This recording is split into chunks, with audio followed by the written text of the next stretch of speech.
Yahweh, Yahweh, Yahweh, tu es élevé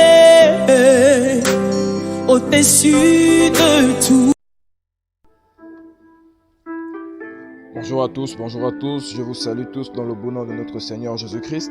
Aujourd'hui, nous allons encore parler de quelque chose de très important et nous allons parler sur un Dieu miséricordieux et compatissant. Nous allons démontrer à quel point Dieu est miséricordieux et il est compatissant. Et nous allons voir comment il a prouvé cela envers le peuple d'Israël. Regardez, après la traversée de la mer Rouge, les Israélites devaient encore apprendre à mieux connaître Dieu parce qu'ils ne le connaissaient pas assez. Ils devaient apprendre à connaître Dieu par ses actions, par son amour et par sa fidélité. Et regardez, conscient de cette nécessité, Moïse a prié ainsi. Il a dit, « S'il te plaît, si j'ai trouvé faveur à tes yeux, fais-moi connaître tes voies.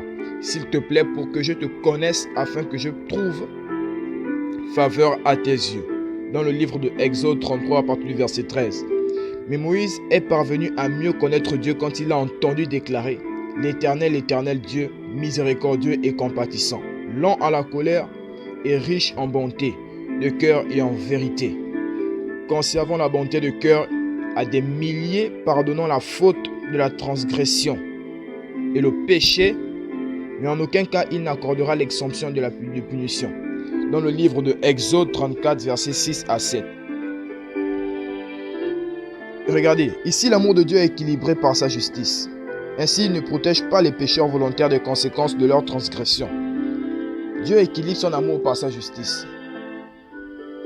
Et lorsqu'on dit que ne vous trompez pas, parce qu'on récolte ce que l'on aura semé. Ce que tu auras semé, c'est ce que tu vas récolter. Parce que lorsqu'on sème le mal, on paye aussi ce qu'on a fait de mal. Et comme Moïse l'a constaté, l'Éternel a fait preuve de miséricorde envers tout ce peuple et envers lui-même. Une personne miséricordieuse a pitié de ceux qui souffrent et s'efforce de leur apporter un soulagement. Raison pour laquelle Dieu l'a manifesté envers son peuple. Donc ainsi Dieu a fait preuve de compassion à l'égard des humains en prenant des dispositions pour les libérer définitivement des souffrances, de la maladie, de la mort. Vous pourrez aussi le lire dans le livre de Apocalypse 21, versets 3 à 5. Comment Dieu a manifesté son amour à l'égard des humains, afin de nous délivrer totalement des souffrances. Il peut aussi arriver que les adorateurs de Dieu subissent des malheurs en raison des conditions qui règnent dans ce monde méchant, ou qu'ils s'attirent des ennuis en agissant inconsidérément. Mais s'ils demandent humblement de l'aide à l'Éternel, celui-ci les réconfortera et les soutiendra totalement. Il peut arriver que nous puissions rencontrer des inconvénients à notre service dans ce monde méchant, ou encore s'attirer des ennuis. Pas forcément par notre propre volonté, mais par les actions du diable sur notre vie.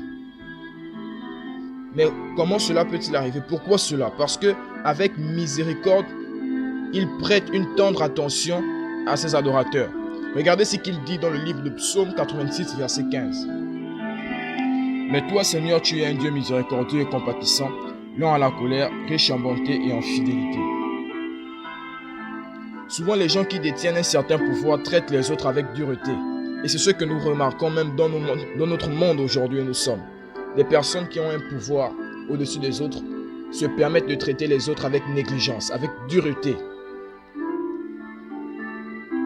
Mais l'Éternel, en revanche, se traite lui-même, en revanche, il traite les autres avec amour. En revanche, Dieu montre extrêmement compatissant. Dieu est extrêmement compatissant envers ses humbles serviteurs. Bien qu'étant la plus haute autorité de l'univers, d'une façon générale, il témoigne une bonté remarquable à tous les humains. Luc chapitre 6, à partir du verset 35. Luc 6, verset 35, la Bible nous dit « Mais aimez vos ennemis, faites du bien et prêtez sans rien espérer, et votre récompense sera grande, et vous serez fils du Très-Haut, car il est bon pour les ingrats et pour les méchants. » Regardez un peu ce que Dieu nous dit. Il dit prêtez sans espérer en retour.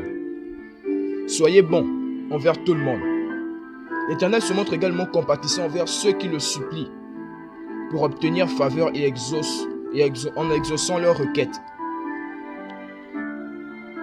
Vous pourriez aussi le lire dans le livre de Luc chapitre 18, versets 13 à 14.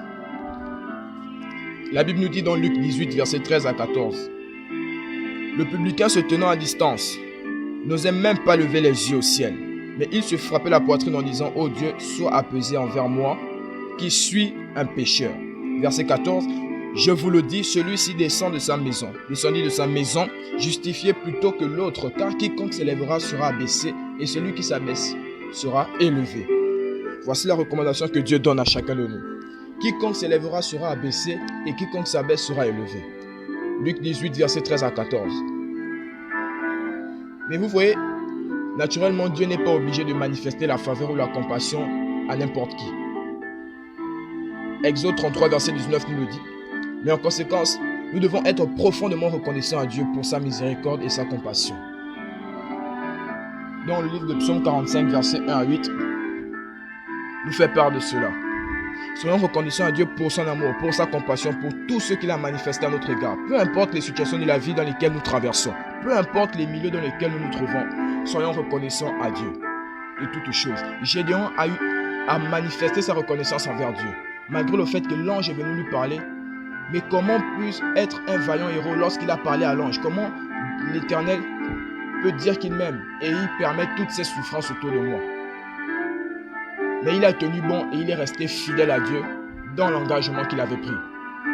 De même, nous aussi restons fidèles à Dieu dans l'engagement que nous avons tenu. Peu importe les situations de la vie, peu importe ce que nous traversons, car il a promis être avec nous. Et que là où tu te trouves, que la situation à laquelle tu traversais, je prie que la main de Dieu te fortifie et te touche pleinement là où tu te trouves au nom puissant de Jésus-Christ et que la grâce et la bénédiction de Dieu soient notre partage à tous au nom de Jésus-Christ. Amen. Soyez bénis.